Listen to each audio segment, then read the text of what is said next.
halkani waa barta aan ku leenahay youtube-ka ee Doobiya Media. Anigana waa Mustaf Maxamed Cali oo idin leh salaamullaahi calaykum waraxmatullaahi wabarakaatu. waxaana wanaagsan akhyaartu aan jecelnahay meel walba iyo goor walba iyo xilli walba ee ku tahay waxaana wanaagsan ayaan ku leeyahay.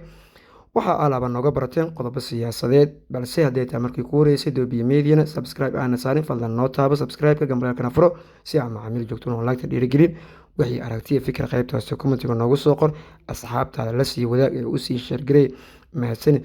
qodobada aan idin hayo isla markaasina idin soo gudbinayo ayaa waxay naqanayaan kuwii ugu dambeeyay xaaladda siyaasadda dalka ka jiro. maxaa sababay inuu maanta baaqday dibadbixii cadaaladda loogu raadinayay Ikraan Tahliil? xogihii ugu dambeeyay ayaa idin soo gudbinaynaa baaqashada isla markaasina wixii sababay. kii lagu xasuuqo gobolka Shabeellaha Hoose eheladoodii oo war ka soo saaray isla markaasina Amisom sheegay in 25 bishan haddii ay war adkeyn waayeen xiradooda ugu daadi doonaan. maamulka la magac baxay Somaliland oo war ka soo saaray doorashada Soomaaliya. gudoomiyaha xisbiga dan qaran ahna musharax madaxweyne Ambassador Daahir Geelle oo su'aal laga weydiiyey kiiska Ikraan Tahliil iyo cadaaladdeeda warbixin la xiriirto. kuubuu marayaa waa waantii laga dhex waday madaxweynaha muddaxireedkiisa dhammaaday Farmaajo iyo sidoo kale ra-iisul wasaare xilgaarsiinta Maxamed Xuseen Rooble ee u diyaargarooba qodobadaasi oo dhammaystiran aan ii faahfaahiyo. sida ay noo xaqiijiyeen ila wareedyo ka agdhow dhanka xafiiska ra-iisul wasaaraha iyo qoyska Ikraan Tahliil ee maanta lagu madalsanaa in dibadbax magaalada Muqdisho cadaalad loogu raadinayo gabadhii sargaalada ahayd ee hay-adda NISA gacanteeda ku maqneyd la baajiyey, waxaana baaqashadaasi lagu tilmaamay arrimo la xiriiro dhanka amniga. xafiiska ra-iisul wasaaraha ilal ku dhow ayaa la wadaagay qoyska Ikraan Tahliil in ay jirto xaalado amni isla markaasina ugu horeyso in la helo xog ku aadan ciidamo ka biyadiidsan dibadbaxaasi eena macquul tahay in ay risaas ku furaan muwaadiniinta kasoo qayb gashay dibadbaxaasi. dowladana ee xukuumadda ay ka go-an tahay badqabka ammaanka muwaadinka Soomaaliyeed ayay yidhaahdeen. ilwareedka ayaa sidoo kalena sheegay in la helo xog kale ku aadan in la rabay weeraro lagu ismiidaaminah la damacsanahay dadkaasi in lagu waxyeelo, taasina laga baaqsaday isla markaasina laga weeciyey, balse lama caddeyn sida kale ee waqtiga ee la qabanayo. banaanbaxani oo baaqda maanta ayaa wuxuu imaanayaa xilli maalintii shalay ahayd qoyska Ikraan Tahliil ee codsi u jeediyeen wasaaradda amniga ee xukuumadda xilgaarsiinta Cabdulaahi Maxamed Nuur wasiirkeeda isla markaasina uu fasaxay balse uu ka biyadiiday gudoomiye ku-xigeenka dhanka amniga ee siyaasadda Cali Yare.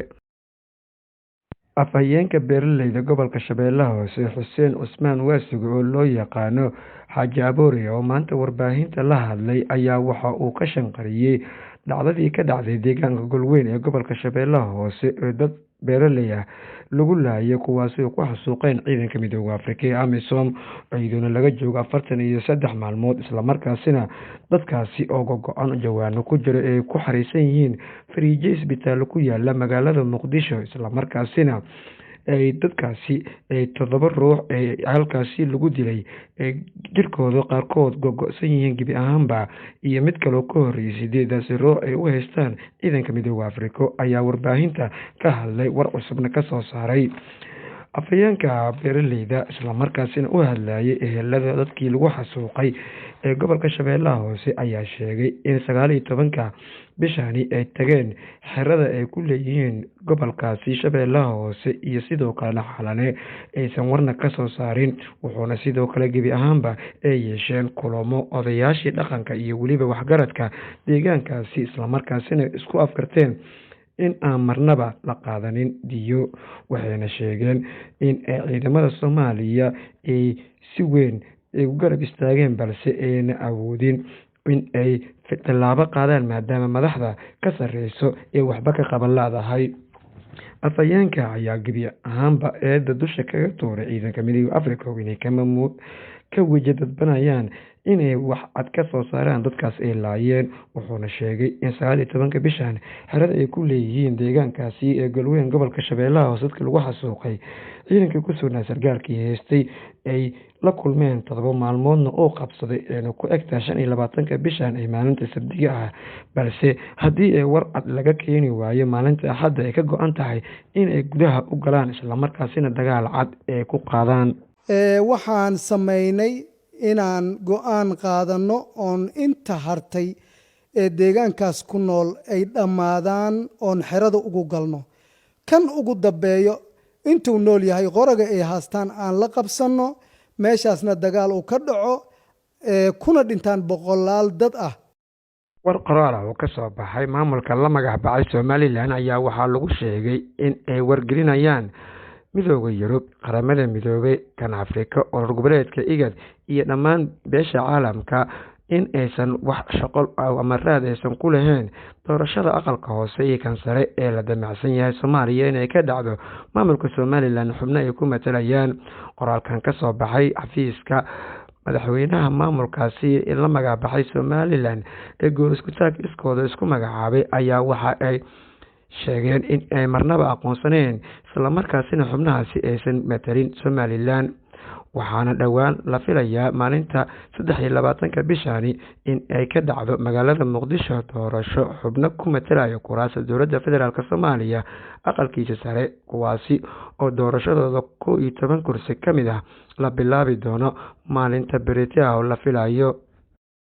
Gudoomiyaha xisbiga Dan Qaran ahna musharax madaxweyne Ambassador Daahir Maxamuud Geelle oo ka qayb galay barnaamij su'aalo dad shacab ay ku weydiinayeen isla markaasina la weydiiyay su'aalo dhowr ah ayaa si toos ah u mabaaxinayay isla markaasina jawaab walba oo siinaya cidii su'aasha weydiisa ayaa mid ka mid ah dhalinyaradii ka qayb gashay barnaamijkaasi su'aalaha lagu weydiinayay musharax madaxweyne Daahir Maxamuud Geelle ayaa waxaa la hordhigay su'aal ku aadanayd kiiska Ikraan Tahliil sidii cadaalad loogu heli lahaa, wuxuuna siiyay jawaab noocan ah.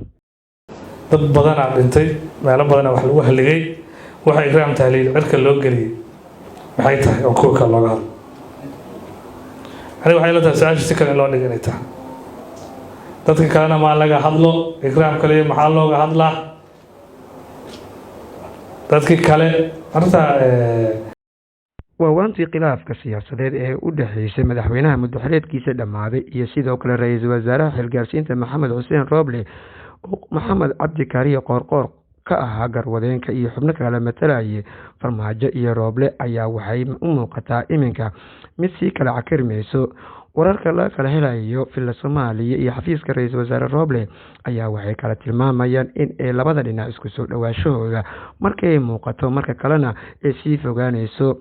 Maxamed Cabdullaahi Farmaajo ayaa waxa uu mar waliba soo jeedinayaa u soo gudbinayaa xubnaha wakiilka ka ah isla markaasina ay hor fadhiisanayeen wasiirro ka socday maamulka ama xafiiska ra'iisul wasaare Roble in aan marnaba oo Farmaajo ka tanaasuleynin arrinta la xiriirto xilka qaadistii wasiirka amniga iyo sidoo kale ku soo laabashada magacaabista ama hay'adda NISA.